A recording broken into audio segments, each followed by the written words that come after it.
Hello friends, आप सभी का के आयुर्वेदा क्लासेस में स्वागत है। और आज मैं आपको क्रिया शारीर का पेपर 1 का सेकंड चैप्टर आयुर्वेद के मूल सिद्धांत मीन्स की बेसिक प्रिंसिपल्स ऑफ आयुर्वेदा ये पढ़ाऊँगा, ठीक है। और जैसा कि मैं आपको बता दूं कि मेरे लेक्चर जो हैं वो अकॉर्डिंग टू NCISM के हैं, ठीक है। NCISM ने जो सिलेबस बना के रखा है हम उसी से पढ़ा रहे हैं, ठीक है। और ये कंप्लीट नोट्स होती है, आप इसी को तैयार करें, अच्छे से कंठस्थ करें, याद करें, ठीक। यहीं से क्वेश्चंस आने हैं। तो क्या है, टॉपिक देख लेते हैं। बेसिक प्रिंसिपल्स ऑफ आयुर्वेदा के दोष धातु मल मूलम ही शरीरम, ठीक है। अच्छा, दोष धातु मल मूलम ही शरीरम पे मैंने एक अपना वीडियो बनाया हुआ है, और मेरे चैनल पे रचना शारीर के प्लेलिस्ट 1 में ये पड़ा हुआ है, ठीक है। वहाँ पे जाकर आप इसको देख सकते हैं। दूसरी चीज़ ये क्या क्या है, डिस्क्रिप्शन ऑफ बेसिक्स ऑफ स्रोतस। तो इस लेक्चर को मैं आपको रचना शरीर के प्लेलिस्ट 2 पे मिल जाएगा आपको, ठीक है। वहाँ पेपर 2 की जो प्लेलिस्ट मिलेगी वहीं पे आपको ये मिल जाएगा स्रोतस। और इसे कुछ और टॉपिक्स हैं उसको आज हम लोग कवर करते हैं, क्लियर। आइए स्टार्ट करते हैं। तो क्या है, पहली हेडिंग क्या है, दोषों का पंचभौतिक संगठन क्या होता है, ठीक है। दोषों का पंचभौतिक संगठन। तो पंच महाभूत तो पता ही होंगे आपको, नहीं पता है तो मैं एक बार फिर से आपका रिवाइज करा देता हूँ। पंच महाभूत जो हैं वो कितने, 5 होते हैं, ठीक है। तो आइए लिख लेते हैं। पहला महाभूत क्या होता है, आकाश महाभूत। दूसरा वायु महाभूत। तीसरा अग्नि महाभूत, ठीक है। तीसरा क्या होता है, अग्नि महाभूत। चौथा जल महाभूत। और पांचवा क्या होगा, लास्ट पृथ्वी महाभूत, क्लियर। ये पंच महाभूत होते हैं, ठीक है। इन्हीं से हमारा शरीर बनता है। तो अब आइए स्टार्ट करते हैं आगे। क्या है, सर्वम द्रव्यम पंच भौतिकम, ठीक है। सर्वम द्रव्यम पंच भौतिकम, प्रोनाउंसिएशन जरूर देखिएगा, ठीक है। इस छोटा सा श्लोक है, इसको याद कर लीजिए, इंपॉर्टेंट लिख देते हैं, ठीक है। तो क्या लिखा हुआ है, सर्वम द्रवम पंच भौतिकम। तो क्या है, सिद्धांत के अनुसार सभी द्रव्य जो होते हैं वो क्या होते हैं, पंच भौतिक होते हैं। जितने भी द्रव्य होते हैं वो क्या होते हैं, पंच भौतिक होते हैं, ठीक है। फिर क्या है, दोष धातु मल जो शरीर के उपादान हैं वे भी क्या है, पंच महाभूतों से निर्मित होते हैं, ठीक है। जो दोष धातु मल होते हैं, दोष धातु और मल जो होते हैं वो शरीर के क्या है, उपादान है। लेकिन वो भी क्या है, पंच महाभूतों से निर्मित है, वो भी पंच महाभूतों से निर्मित है, ठीक है। फिर आगे क्या है, यहाँ तक कि शरीर की उत्पत्ति ही पंच महाभूतों की देन है। मैंने आपको पहले ही बताया है कि जो हमारा शरीर है उसकी उत्पत्ति किससे होती है, पंच महाभूतों से होती है, ठीक है। किसी द्रव्य की उत्पत्ति हेतु अन्य महाभूतों की अपेक्षा होती है, ठीक है। कोई महाभूत अकेला द्रव्योत्पत्ति हेतु समर्थ नहीं होता है। कोई भी महाभूत हो वो अकेला महाभूत किसी भी द्रव्य की उत्पत्ति नहीं कर सकता है, उसमें पांचों महाभूत की उपस्थिति होती है, ठीक है। कोई भी ऐसा द्रव्य नहीं जिसमें केवल कोई एक महाभूत बना हो या 2 महाभूत बने हो। कोई मतलब चाहे जो भी द्रव्य हो उसमें 5 महाभूत अवश्य मिलेंगे आपको, ठीक है। बिना पंच महाभूत के वो द्रव्य नहीं बन सकता। फिर क्या है, दोषों के पंच भौतिकत्व की तुलनात्मक सारणी। आइए, दोष जितने होते हैं, दोष कितने होते हैं, 3 दोष होते हैं। कौन कौन से, वात पित्त और कफ। इन तीनों की हम लोग क्या देखते हैं, पंच भौतिकत्व तुलनात्मक सारणी। ये रट्टा मारना ही मारना है, मोस्ट इम्पॉर्टेंट है ये, ठीक है। क्या है, मोस्ट इम्पॉर्टेंट है, रट्टा मारना ही मारना है, ठीक। तो क्या बोला है, वात। वात में कौन सा महाभूत होता है, वायु महाभूत और आकाश महाभूत होते हैं, ठीक। किसके अनुसार, अष्टांग संग्रह के अनुसार पहले देखते हैं हम। पित्त में अग्नि महाभूत की होती है अधिकता, और कफ में जल प्लस पृथ्वी महाभूत। समझ रहे हैं बात को। अष्टांग संग्रह के अनुसार वात में वायु और आकाश महाभूत होता है, पित्त में अग्नि महाभूत होता है, कफ में जल और पृथ्वी महाभूत होता है, ठीक है।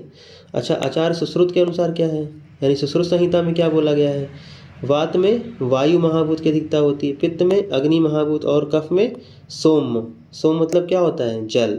ठीक है, तो क्या बोला, वात में वायु महाभूत हो गया, पित्त में अग्नि महाभूत, कफ में सोम। ठीक है, सोम का मतलब जल होता है। अच्छा, चक्रपाणी और डल्लड़ जी का क्या मत था, आचार्य चक्रपाणी और डल्लड़ का मत क्या था, तो देखते हैं। वात में वायु महाभूत उन्होंने बताया, पित्त में अग्नि महाभूत को बताया, और कफ में जल महाभूत की प्रधानता बताई। तो फिर से एक बार, चक्रपाणी और डल्लड़ जी ने किसको बताया, वात में वायु महाभूत की प्रधानता बताई, पित्त में अग्नि महाभूत की प्रधानता बताई, और कफ में जल यानी कि सोम महाभूत की प्रधानता बताई है। ठीक है, तो ये तुलनात्मक सारणी आती ही आती है। ठीक है, मतलब आनी ही है, तो ये कंठस्थ करना होगा। ठीक, आगे क्या है, धातुओं का पंच भौतिक संगठन देखते हैं। ठीक है, कि धातुओं का जो पंच भौतिक है उसका संगठन कैसे है, आइए देखते हैं। श्लोक है, याद करना होगा, मोस्ट इम्पॉर्टेंट श्लोक है ये भी। ठीक है, रचना में भी आ सकता है, क्रिया में भी, पदार्थ में भी आ सकता है। ठीक है, तो एक श्लोक कई जगह आ सकते हैं। ठीक है, तो श्लोक रट्टा मारना होगा अच्छे से। प्रोनाउंसिएशन देखिएगा, विस्तृता द्रवता रागः स्पंदनम लघुता तथा। क्या लिखा हुआ है, विस्तृता द्रवता रागः स्पंदनम लघुता तथा। फिर क्या है, भूम्य आदि नाम, क्या लिखा हुआ है, भूम्य आदि नाम गुणा ह्योते ह्योते दृश्यन्ते चात्र चा अत्र शोणिते। क्या होगा, दृश्यन्ते चा अत्र शोणिते, किसके अनुसार है, आचार्य सुश्रुत के अनुसार। ठीक है, तो क्या बोल रहा है, क्या बोल रहा है, रक्त में क्या है, रक्त में विद्यमान विश्रगंध। ठीक है, किसके कारण होती है, पृथ्वी महाभूत के कारण होती है। अब जैसे रक्त में जो है, रक्त में जो विश्रगंध होती है, ठीक है, जो गंध होती है रक्त में, भाई रक्त में गंध होता है कि नहीं होता है, रक्त मतलब कि ब्लड, ब्लड में जो गंध होती है वो किसके कारण होती है, किसके कारण होती है, पृथ्वी महाभूत के कारण होती है, पृथ्वी महाभूत के कारण गंध होती है। ठीक है, फिर आगे देखिए, रक्त में विद्यमान द्रवत्व जल महाभूत से। ठीक है, अब देखिए रक्त जो होता है उसमें क्या होता है, रक्त में जो जल होता है, जल विद्यमान होता है ना, तो वो किसके कारण होता है, द्रवत्व जो होता है, सॉरी, जो द्रवत्व होता है वो जल महाभूत के कारण होता है। किसके कारण, जल महाभूत के कारण। तो अभी इसके पहले हमने क्या पढ़ा था, जो गंध होती है वो पृथ्वी महाभूत के कारण, और जो द्रवत्व होता है वो जल महाभूत के कारण होता है। ठीक है, जल महाभूत से राग। ठीक, आगे क्या है, अर्थात राग, अब राग की बात करते हैं। राग अर्थात रक्तता, जो रक्त में रक्तता होती है वो किसके कारण होती है, अग्नि महाभूत के कारण होती है। किसके कारण होती है, अग्नि महाभूत के कारण होती है। ठीक है, याद करने को 3 चीज़ें हो गई, फिर से एक बार रिपीट करेंगे।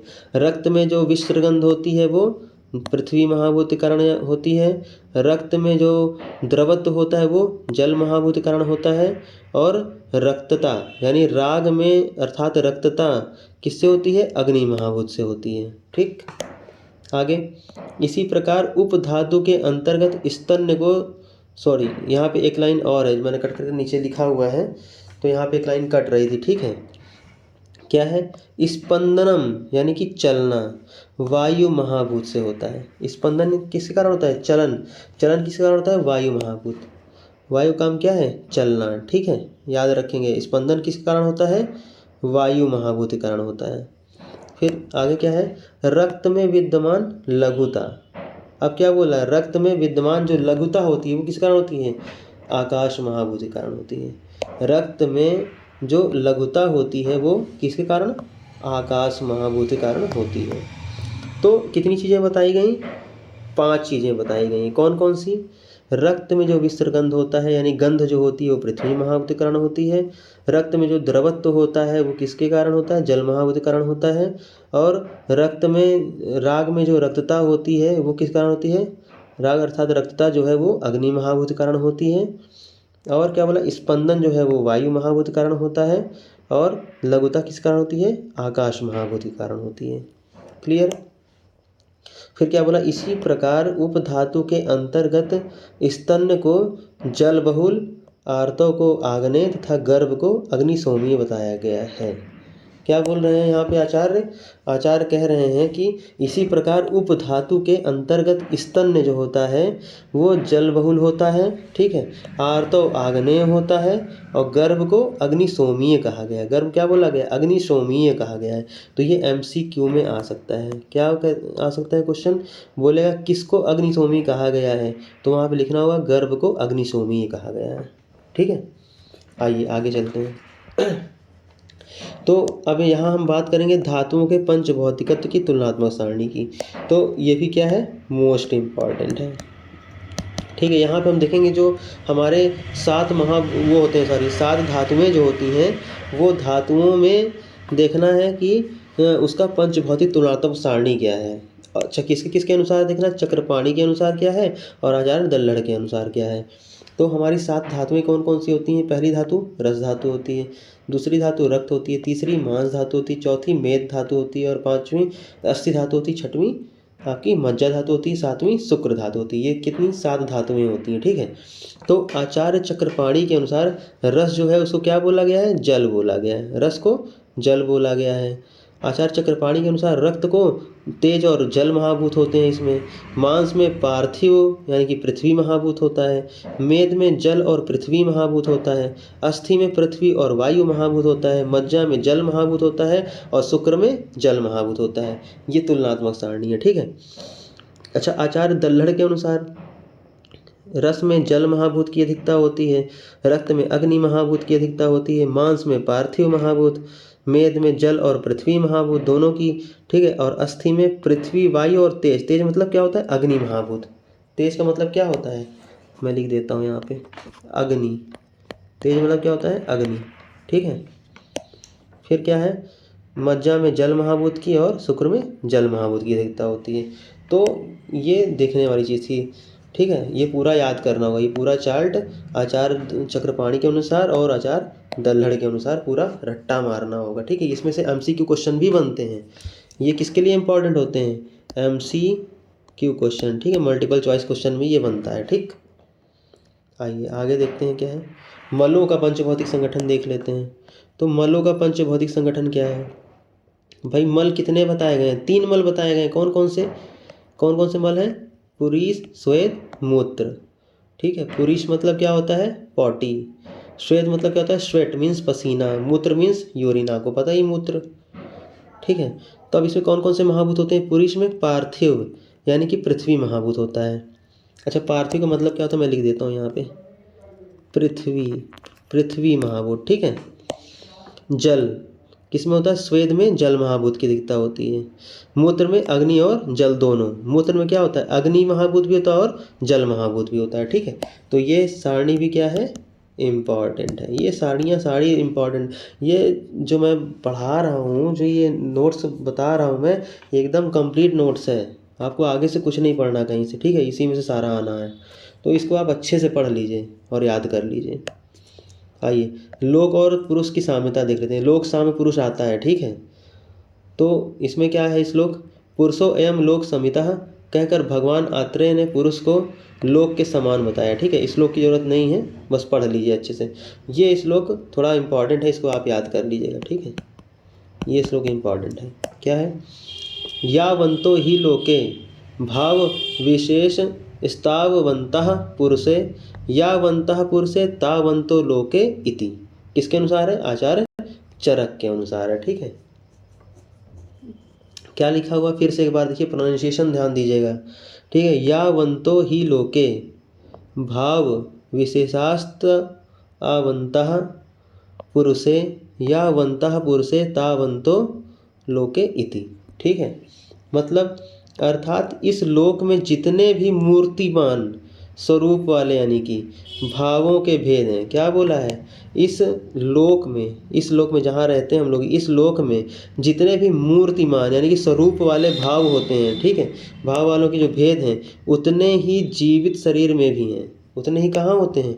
जीवित शरीर में भी होते हैं, ठीक है। फिर क्या है? इसी प्रकार जितने भाव विशेष पुरुष में हैं, उतने ही भाव लोक यानी कि संसार में विद्यमान है। फिर क्या बोल रहा है, जितने भी क्या है, इसी प्रकार जितने भाव किसमें है, पुरुष में है, जितने भाव पुरुष में है उतने ही भाव लोक यानी कि संसार में भी है। ठीक है, उतने ही भाव कहाँ है, संसार में है। तब हमने दो कॉलम बना के रखा है, एक क्या है लोकगत भाव है, एक क्या है पुरुषगत भाव है। ये हमें पूरा याद करना पड़ेगा, इसको हमें रट्टा मारना होगा। मैं लिख दे रहा हूँ, इसको मैं लिख दे रहा हूँ कि हमें क्या करना है, रट्टा मारना है। ठीक है, ये मल्टीपल में आ सकता है। ठीक है, किस में आएगा, मल्टीपल में, मल्टीपल चॉइस क्वेश्चन में आएगा। ठीक है, एमसीक्यू में। तो क्या है, पृथ्वी को क्या कहते हैं, मूर्ति। आप क्लेद। तेज को पुरुषगत भाव क्या होता है, अभिसंताप। वायु का पुरुषगत भाव क्या होता है, प्राण। फिर क्या लिखा हुआ है, वियत का सुशिर। ठीक, ब्रह्म का अंतरात्मा। ब्रह्म की विभूति क्या है, अंतरात्मा विभूति है। ब्रह्म विभूति प्रजापति क्या है, आत्मा विभूति मन है, आत्म विभूति मन। ठीक, इंद्र की क्या है, अहंकार। इंद्र का क्या था, अहंकार। आदित्य का क्या था, आदान, आदित्य का आदान। रुद्र का रोष। सोम प्रसाद। वसु सुख। अश्वनी कुमार का कांति। मरुत का उत्साह। विश्वदेव का, किसका, विश्वदेव का इंद्रियां एवं इंद्रियार्थ। तम का मोह। ज्योति ज्ञान। सृष्टि गर्भाधान, सृष्टि का क्या होगा, गर्भाधान होगा। कृतयुग बाल्यावस्था, कृतयुग किसे कहते हैं, बाल्यावस्था को। त्रेता युग युवावस्था को, त्रेता युग किसे कहेंगे, युवावस्था को कहेंगे। द्वापर युग क्या है, किसे कहेंगे, स्थाविर यानी कि बुढ़ापा, स्थाविर यानी कि बुढ़ापा। कलयुग को क्या कहेंगे, रोगी होना यानी कि आतुर्य, रोगी होना। ठीक है, युगांत को मरण कहेंगे, युगांत को मरण कहेंगे। तो ये सारा का सारा 24 के 24 लोकगत और पुरुषगत भाव हमें याद करने होंगे। ठीक है, इसे याद करना होगा, इसका कोई ट्रिक नहीं है, इसको केवल रट्टा ही मारना पड़ेगा, समझ के अच्छे से याद कर लेना होगा। ठीक है, फिर क्या है, त्रिगुण और त्रिदोष का परस्पर संबंध क्या है, त्रिगुण और त्रिदोष का संबंध क्या है परस्पर। ठीक है, आइए उसको देख लेते हैं। अच्छा, त्रिगुण कौन कौन से हैं, आइए मैं दिखा दूं जरा। इसमें त्रिगुण, त्रिगुण क्या होते हैं, सत्व रज और तम, ये क्या है, तीन गुण होते हैं। ठीक, अच्छा, तीन दोष कौन कौन से हैं, वात पित्त और कफ, ये तीन क्या है, दोष हैं। तो ये हो गए तीन गुण हो गए, और ये क्या हो गए, तीन आपके दोष हो गए। ठीक है, अब इनका संबंध देखना है, ये याद करना होगा। ठीक, क्वेश्चन आता ही आता है, 90% से ऊपर की उम्मीद होती है आने की। इसका श्लोक भी याद करेंगे, क्या है, सत्व रजस तमसाम साम्य अवस्था प्रकृति। सत्व रजस तमसाम साम्य अवस्था प्रकृति क्या होगा, अर्थात सत्व रज एवं तम की साम्य अवस्था ही क्या है, प्रकृति है। किसकी किसकी साम्य अवस्था होती है, सत्व रज और तम की साम्य अवस्था की क्या है, प्रकृति है। ठीक, मूल प्रकृति को अव्यक्त भी कहते हैं, किसको, मूल प्रकृति को, मूल प्रकृति क्या कहते हैं, अव्यक्त कहते हैं। ठीक है, यह एक एवं त्रिगुणात्मिका यानी कि सत्व रज तम गुण वाली होती है। ठीक है, यह क्या होती है, एक त्रिगुणात्मिका होती है, यानी कि सत्व रज तम गुण वाली होती है। ठीक है, तब क्या है, ये श्लोक है, इम्पॉर्टेंट श्लोक नहीं लेकिन पढ़ लेंगे हम लोग। सर्वभूतानां कारणम कारणम सत्वरजस तमो लक्षणम अष्टरूपम। ठीक है, खिलस्य अखिलस्य जगतः संभव हेतुर्व्यक्तम नाम। एक बार और देख लेंगे प्रोनाउंसिएशन, सर्वभूतानां कारणम कारणम कारणम अकारणम। ठीक है, ये क्या होगा, कारणम अकारणम। सत्वरज तम लक्षणम अष्ट रूपम अखिलस्य जगतः संभव हेतुर्व्यक्तम नाम। ठीक, क्या है अर्थ, कहने का तात्पर्य यह है कि समस्त भूतों अव्यक्त को छोड़कर, ठीक है, अन्य 24 तत्व जो होते हैं का आदि कारण एवं स्वयं कारण रहित, जो किसी से उत्पन्न नहीं होता, सत्वरज तम के लक्षणों से युक्त अष्टविध रूप संपूर्ण जगत की उत्पत्ति का हेतु अव्यक्त है। जिस प्रकार समुद्र अनेक जीवों तथा मत्स्य कच्छप आदि का अधिष्ठान होता है, उसी प्रकार एक अव्यक्त अनेक क्षेत्रज्ञों का आश्रय होता है। ठीक, इस शरीर के ज्ञाता को क्षेत्रज्ञ कहते हैं कि जो कि ज्ञा आत्मा या पुरुष के लिए प्रयुक्त हुआ है। ठीक है, ये इम्पॉर्टेंट नहीं है। क्या नहीं है? ये इम्पॉर्टेंट है, इसलिए मैं इसको क्या कर दूंगा, कट कर दूंगा। ठीक अच्छा, इम्पॉर्टेंट क्या है? इम्पॉर्टेंट ये चार्ट है। ये चार्ट क्या है? Important chart. इसको याद करना होगा, समझना होगा। अव्यक्त पहले क्या होगा? पहले अव्यक्त होगा। अब अव्यक्त में क्या चीज़ें हैं? प्रकृति क्या है? सत्व रज और तमयुक्त की होती है। जब ये साम्यावस्था में होगा तभी आगे का वो होगा। ठीक है, तो अव्यक्त क्या है? प्रकृति। कौन सी? सत्व रज और तम। अब अव्यक्त के बाद क्या आता है? महान, यानी कि महत्व। महत्व मतलब महान। ठीक, फिर क्या है? अहंकार। अव्यक्त महत्व अहंकार। फिर क्या बोला है? अब अहंकार से तीन चीज़ें आएंगी, सात्विक, राजसिक और तामसिक। तो सात्विक और राजसिक मिले क्या बनाएंगे? एकादश इंद्रियां बनाएंगे। एकादश इंद्रियां होती हैं ना, 5 कर्म इंद्रियां, 5 ज्ञान इंद्रियां और एक उभय इंद्रिय होती है।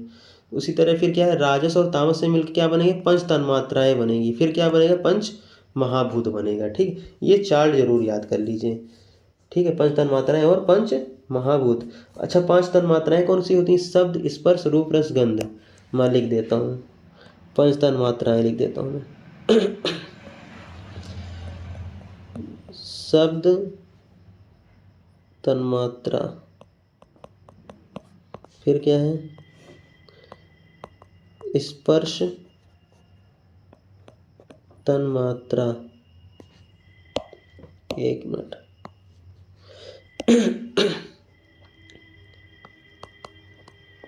स्पर्श तन्मात्रा। ठीक है, फिर क्या है? रूप तन्मात्रा। शब्द, स्पर्श, रूप। फिर क्या है? रस तन्मात्रा। शब्द, स्पर्श, रूप, रस, गंध। लास्ट में क्या आता है? गंध तन्मात्रा। तन्मात्रा। ठीक, कितनी तन्मात्राएं होती हैं? 5। शब्द, स्पर्श, रूप, रस, गंध। पंच महाभूत तो मैंने आपको पहले ही बता दिया है। ठीक है, एकादश इंद्रियां मैंने आपको बता ही दी थी। एकादश इंद्रियां कितनी होती हैं? 11 होती हैं। कौन कौन सी? 5 कर्म इंद्रियां, 5 ज्ञान इंद्रियां, एक उभय इंद्रिय। आइए आगे चलते हैं। अब 3 चीज़ें थी ना, सत्व गुण था, रज गुण था और तम गुण था। अब इनकी हम देख लेते हैं, सत्व गुण वाले कौन होते हैं और रजोगुण वाले कौन होते हैं। ठीक है, और तमोगुण वाले कौन होते हैं। ठीक है, आइए तीनों का वर्णन देखते हैं, तीनों के लक्षण देख लेते हैं। क्या बोला है? सत्वगुण में निर्मल प्रकाश स्वरूप और निर्विकार होता है। क्या होता है? ध्यान से समझिएगा, निर्मल प्रकाश स्वरूप और निर्विकार होता है। ठीक, अतः मन को भी निर्मल ज्ञानवान विकार रहित कर आनंद पूर्ण कर देता है। मन को भी क्या करता है? निर्मल ज्ञानवान विकार रहित और आनंद पूर्ण कर देता है। सतोगुण प्रधान या सात्विक प्रकृति का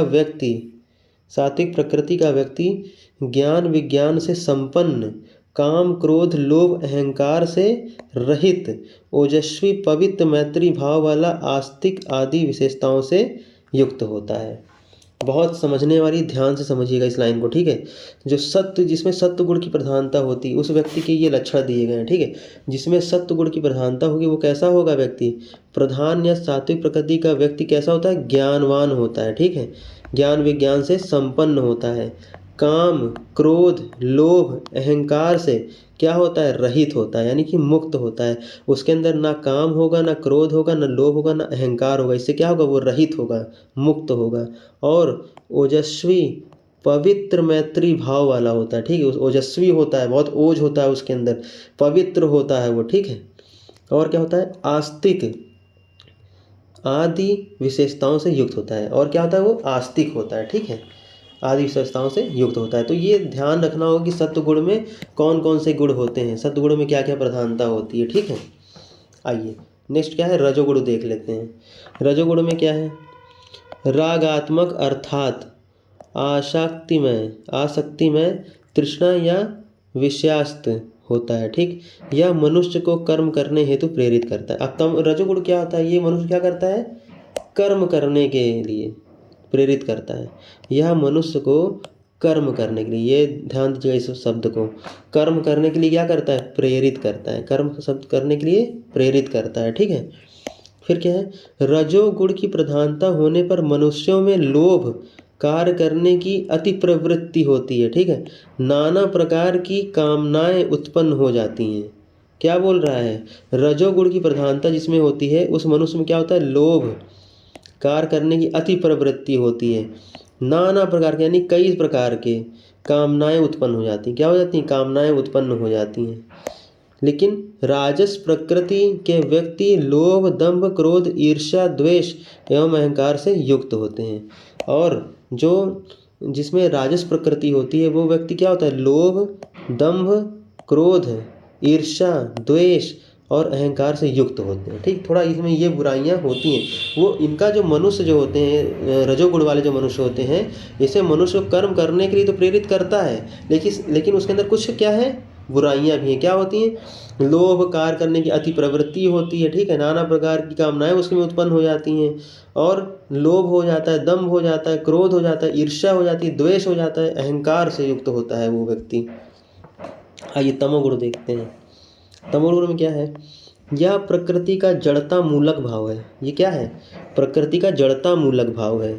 यह अज्ञानता को उत्पन्न करता है। किसको, अज्ञानता को। ध्यान दीजिएगा कि यह प्रकृति क्या है, जड़ता मूलक है भाव है, यह अज्ञानता को बढ़ाता है, ठीक। जितने भी तामसिक व्यक्ति होते हैं, जो मांस मीट खाने वाले तामसिक होते हैं या मदिरा का पान करने वाले होते हैं, वो क्या होते हैं, तामसिक होते हैं। तो उनमें क्या होती है, अज्ञानता होती है, ठीक। ये अज्ञानता को उत्पन्न करता है। यह प्राणी को मूढ़ बनाकर प्रमाद, आलस्य एवं निद्रा में आसक्त कर देता है। अब इसको क्या करेगा, आदमी को मूढ़ बना देगा एकदम, ठीक है। तो ये क्या होगा, आलस्य इसके अंदर भरी रहेगी, आलस्य खूब रहेगी, हमेशा निद्रा में रहेगा, एकदम आसक्त रहेगा, ठीक है। सोता रहेगा, कोई मतलब नहीं किसी काम से, तो एकदम आलसी प्रकार का व्यक्ति होता है। तामस प्रकृति के व्यक्ति में विषाद यानी नास्तिकता होती है। क्या होती है, नास्तिकता होती है। आस्तिक नहीं होता, नास्तिकता होती है, ठीक है। अधर्मशीलता, अकर्मण्यता, दुर्बुद्धि, अधिक निद्रा आना आदि गुण होते हैं। क्या क्या गुण होते हैं इसमें, अकर्मण्यता, काम वाम नहीं करना है, ठीक है, बस पड़े रहना है। और क्या होता है, दुर्बुद्धि होती है, अधिक निद्रा आती है, उसको अधिक निद्रा आएगी, ठीक। ये सारे गुण होते हैं उसमें, और भी गुण होते हैं। तो ये होते हैं तमोगुण होते हैं, ठीक है। तो मैंने आपको बताया क्या क्या, रज बताया और आपका सत्वगुण बताया, रजगुण बताया और तमगुण, तीनों को बता दिया, ठीक। अब आइए तीनों त्रिगुण जो थे उनका एक संबंध देख लेते हैं। ये इम्पॉर्टेंट चार्ट है, ठीक है, इसको याद करना होगा। इम्पॉर्टेंट मैंने लिख दिया। क्या है, त्रिगुण का त्रिदोष से संबंध क्या है। भाई त्रिगुण जो रजगुण बताया गया, सत्वगुण, तमोगुण बताया गया, उसका हमारे त्रिदोष यानी कि वात, पित्त, कफ से क्या संबंध है उसको देखते हैं। तो वात में क्या है, रजोगुणमय होता है, ठीक है, रजोगुण प्रधान होता है वात। पित्त क्या होता है, सत्वगुण प्रधान होता है। क्या होता है, सत्वगुण प्रधान होता है। और कफ क्या होता है, तमोगुण प्रधान होता है, ठीक। यानी कि वात में क्या होता है, रजगुण की प्रधानता होती है, पित्त में सत्वगुण की प्रधानता होती है और कफ में तमोगुण की प्रधानता होती है। क्लियर, तो इसको याद कर लेना होगा, ठीक है। मैं लिख देता हूँ लर्न। आइए आगे देखते हैं क्या है, त्रिगुण का महाभूतों से संबंध क्या है। अब त्रिगुण जो है उसका महाभूतों से क्या संबंध है, तो वो देखते हैं। क्या बोला, त्रिदोष पंच भौतिक होते हैं, सबको पता है। त्रिदोष का त्रिगुणों से संबंध सर्वविदित है, ठीक है। अतएव महाभूत भी त्रिगुणात्मक होते हैं। महाभूत क्या होते हैं, त्रिगुणात्मक होते हैं। महर्षि सूत्र ने इस प्रकार प्रकाश डालते हुए क्या कहा है, देखिए एक श्लोक है, इम्पॉर्टेंट श्लोक है। क्या है, इम्पॉर्टेंट श्लोक है, रटना होगा इसको। क्या है, तत्र सत्व बहुलमा आकाशम, तत्र सत्व बहुलमा आकाशम, रजो बहुलो वायुः, रजो बहुलो वायुः, सत्व रजो बहुलो अग्नि, सत्व रजो बहुलो अग्नि, सत्व तमो बहुला आपः, सत्व तमो बहुला आपः, तमो बहुला पृथ्वी इति, तमो बहुला पृथ्वी इति, ठीक है। आपः मतलब क्या होता है, जल। आपा का मतलब क्या होता है, जल होता है, ठीक है। और क्या बोल रहा है, प्रोनाउंसिएशन देखिएगा एकदम ध्यान से अच्छे से। क्या लिखा है? तत्र सत्व बहुलमा आकाशम। सत्व बहुल क्या होता है? आकाश होता है। ठीक है। फिर क्या बोला? रजो बहुलो वायु। रजो बहुलो क्या होता है? रज बहुल क्या होता है? वायु होती है। ठीक। फिर क्या बोला? सत्व रजो बहुलो अग्नि। सत्व और रज दो चीज़ें हैं यहाँ पे, सत्व भी है और रज भी है। सत्व रज बहुल क्या होती है? अग्नि होती है।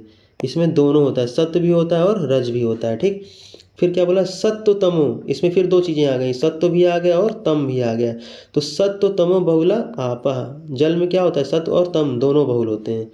फिर क्या बोला? तमो बहुला पृथ्वी। मतलब कि पृथ्वी में क्या होता है? तम बहुल होता है। पृथ्वी में तम बहुल होता है। आइए देखते हैं क्या है। अर्थात इन पंच महाभूतों में आकाश क्या होता है? सत्व प्रधान होता है, वायु रज प्रधान होता है, अग्नि सत्व और रज प्रधान होता है। मैंने आपको भी ऊपर बताया भी था कि क्या होता है? सत्व और रज प्रधान होता है। फिर क्या बोला है? जल सत्व तम प्रधान होती है। ठीक है। जल जो होता है वो क्या होता है? सत्व और तम प्रधान होता है। फिर क्या बोला है? पृथ्वी तम बहुल होती है। पृथ्वी क्या होती है? तम बहुल होती है। इसमें तम बहुलता होती है। ठीक। यद्यपि प्रत्येक महाभूत में सत्व रज तम तीनों गुण विद्यमान रहते हैं। मतलब कि क्या बोला है? हर एक महाभूत में, प्रत्येक महाभूत में क्या होता है? सत्व होता है, रज होता है और तम गुण, तीनों गुण होते हैं। ठीक।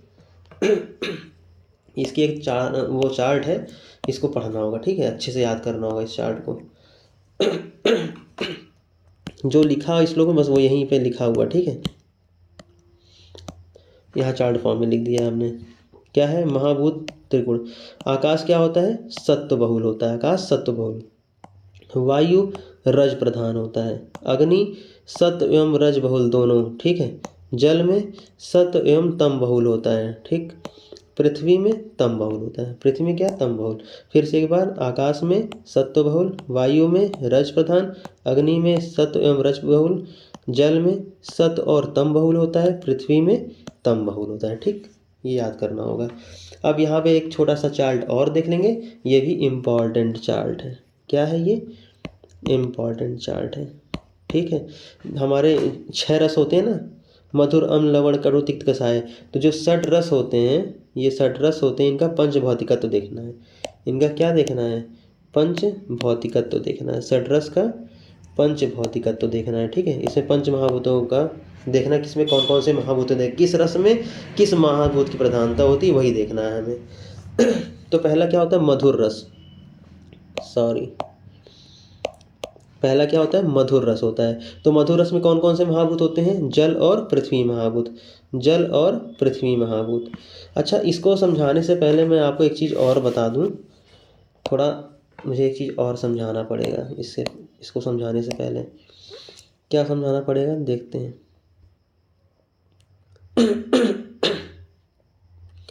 सबसे पहले मैंने बताया था महाभूत 5 होते हैं। पहला महाभूत, दूसरा महाभूत, तीसरा महाभूत, चौथा महाभूत और 5वां महाभूत। ये एकदम अलग है। ठीक है। मैं अलग कर दे रहा हूँ ये। तो 5 महाभूत है। पहला महाभूत किसे बोला गया है? आकाश। पहला महाभूत किसे बोला गया है? आकाश को बोला गया है। दूसरा महाभूत वायु को बोला गया है। तीसरा महाभूत अग्नि को बोला गया है। ठीक। चौथा महाभूत जल को बोला गया है और 5वां महाभूत किसको बोला गया है? पृथ्वी को बोला गया। ठीक। इनकी नंबरिंग याद कर लीजिए। ठीक है। इनकी 5 महाभूतों की नंबरिंग याद करना होगा। ठीक। अब देखिए मज़ा आएगा। क्या बोला है? मधुर में क्या होता है? जल और पृथ्वी महाभूत होता है। तो जल की संख्या कितनी होती है? जो अभी मैंने बताया, जल की संख्या कितनी है? 4। तो यहाँ जल में क्या लिख लेंगे? 4। और पृथ्वी महाभूत की संख्या कितनी बताई गई? 5। तो पृथ्वी लिख लेंगे 5। कितना हो गया? 45। तो इसका हमने क्या बनाया? एक ट्रिक बनाई। ट्रिक में क्या बनाया? 45। तो लस्सी, जो हम मार्केट में लस्सी पीते हैं, वो कितने की आती है? 45 रुपए की आती है। तो कि लस्सी क्या होती है? मधुर होती है। इसका कोरिलेशन बनाइए। लस्सी क्या होती है? मधुर होती है, मीठी होती है। तो मधुर, अगर मधुर की बात करेंगे तो हम लोग क्या करेंगे? लस्सी पियेंगे। लस्सी कितने रुपए की है? 45 रुपए की है। लस्सी 45 रुपए की है। ये देखिए ट्रिक है। कहीं 60 की भी लस्सी होगी, कहीं 100 की भी लस्सी होगी, कहीं 80 की भी लस्सी होगी, कहीं 30 रुपए की लस्सी होगी। लेकिन हमने याद करने के लिए इसको बनाया है। मधुर क्या होता है? लस्सी होता है। तो लस्सी में क्या मिलेंगे? जल और पृथ्वी मिलेगा। ठीक है। तो जल और पृथ्वी मिलकर क्या बनाते हैं? मधुर बना देंगे। ठीक। तो मधुर में क्या होता है, मधुर में जल और पृथ्वी महाभूत की प्रधानता होती है। नेक्स्ट क्या है, अम्ल। अम्ल में क्या होता है, पृथ्वी और अग्नि। अम्ल में क्या है, पृथ्वी और अग्नि। तो पृथ्वी का क्या है 5, पृथ्वी की संख्या कितनी 5, अग्नि की संख्या कितनी है 3 यानी कि 53। तो इससे भी हमने क्या किया, कोरिलेशन बनाया। आंवला, अम्ल होता है ना आंवला, आंवला क्या होता है, खट्टा होता है। तो क्या बनाया गया, अम्ल से आंवला बनाया गया। कितने रुपए में, 53 रुपए में। कितने रुपए में, 53 रुपए में। तो यही कोरिलेशन बना के याद करना होगा, ठीक है। आंवला 53 रुपए में, यानी कि अम्ल का क्या हो जाएगा, पृथ्वी और अग्नि हो जाएगा, ठीक है। आइए आगे देखते हैं, लवण। लवण का क्या है नमक। लवण क्या होता है, नमक। तो लवण में क्या क्या होता है, जल और अग्नि महाभूत की प्रधानता होती है। लवण में जल और अग्नि महाभूत। तो लवण के लिए जल कितना 5, जल की संख्या कितनी होती है, सॉरी गलती हो गई, जल की संख्या कितनी होती है भाई 4, जल की संख्या 4। और अग्नि की संख्या कितनी 43, सॉरी 3, अग्नि की संख्या कितनी होती है 3। तो क्या बन गया ये 43, लवण क्या हो जाएगा 43। अब इसको आप थोड़ा सा याद करिए, ये वाला याद करना पड़ेगा। इसकी कोई ट्रिक हमें नहीं समझ में आई, अगर आपको आई हो तो प्लीज़ आप कमेंट सेक्शन में सेंड करिएगा, तो हमें भी पता चल जाएगा और बच्चों को भी पता चल जाएगा, ठीक है। तो क्या होगा, लवण के लिए क्या बोला गया 43 यानी कि 43 रुपये का। हमने हमने ये मान लिया था कि हाँ नमक जो है वो 43 रुपये में लवण, ठीक है। तो ये आप याद करना होगा, कोई ट्रिक हो तो फिर हमें भी बताइएगा। नेक्स्ट क्या है, कटु। अब कटु से हमने क्या बनाया था, बताते हैं क्या बनाया था। कटु में क्या है, अग्नि और वायु महाभूत। अब अग्नि में क्या होता है, अग्नि क्या है, अंक, अग्नि का अंक कितना है 3 और वायु का अंक कितना है 2। तो कितना बन रहा है 32। तो अब इसमें हमने राइमिंग बनाई थी, क्या बनाई थी, कटु 32, कटु 32। अभी आपको बोल के पढ़ना होगा, रटना मतलब इसको 2-4 बार बोलेंगे अपने आप आ जाएगा, कटु 32, कटु 32, कटु 32, ऐसे बोलेंगे तो याद हो जाएगा, ठीक है। राइमिंग में नेक्स्ट क्या है, तिक्त। तिक्त में कौन कौन से महाभूत होते हैं, वायु और आकाश महाभूत। तिक्त में कौन कौन से, वायु और आकाश। वायु का संख्या कितनी है 2, आकाश की संख्या 1। तो टोटल कितना हो गया 21। तो अब इसे हम क्या बोल सकते हैं, क्या बोल सकते हैं, तिक्त 21। ये भी याद करना होगा, तिक्त 21, तिक्त 21 ऐसे बोलेंगे, तिक्त 21, तिक्त 21। जब ऐसे बोलेंगे तो आपको याद हो जाएगा, 100% याद हो जाएगा। मैंने तो ऐसे ही याद किया था, आप भी कोशिश करिए। नेक्स्ट क्या है, कषाय। कषाय में क्या होता है, वायु और पृथ्वी महाभूत। कषाय में क्या होता है, वायु और पृथ्वी महाभूत। तो वायु की संख्या कितनी बताई थी हमने 2 बताई थी, और पृथ्वी कितनी बताई थी 25। तो टोटल कितना हो गया, सॉरी पृथ्वी की 5 बताई थी, टोटल क्या हो जाएगा 25 हो जाएगा। तो अब कषाय जो होता है, कषाय में क्या होता है, कैथा होता है, कैथा भी कसैला होता है ना। तो अब इसका हमने कोरिलेशन बनाया कि कैथा जो है वो कितने में है 25 रुपये में, कषाय मतलब कैथा, कैथा कितने में 25 रुपये में। तो ये याद करना होगा, ठीक। ये छोटी सी ट्रिक थी, इसके अलावा और कोई ट्रिक हो तो आप बताइएगा हमें, ठीक। तो आज का लेक्चर यहाँ पे ही ख़त्म करते हैं। इसमें जो मैंने बताए थे आपको 2 टॉपिक और जो थे, 2 धातुमल, वो आपको रचना शरीर की प्लेलिस्ट में, रचना शरीर के पेपर 1 में मिलेगा, ठीक है। और जो आपका सेकेंड टॉपिक था कौन सा, स्रोतस वाला, ये आपको रचना शरीर के पेपर 2 में मिल जाएगा, ठीक है। आप वहाँ से देख लीजिएगा। तो आज का लेक्चर हम यहीं पे समाप्त करते हैं। और अगर आपको मेरा लेक्चर अच्छा लगा हो, रियली अच्छा लगा, मैंने तो अपनी तरफ से पूरी कोशिश करी है। अगर आपको मेरा लेक्चर अच्छा लगा तो प्लीज़ उसे लाइक करिएगा, ठीक है। शेयर करिएगा, ज़्यादा से ज़्यादा लोगों के पास अपने फ्रेंड सर्कल में पहुंचाइए, अदर कॉलेजेस में पहुंचाइए, और अच्छे अच्छे कमेंट करिए, ठीक है। कुछ ना समझ में आए तो आप कमेंट में सेंड कर सकते हैं, और फिर आप उसे सब्सक्राइब करिए और लोगों से भी करवाइए, ठीक है। चलिए फिर यहीं समाप्त करते हैं। Thank you.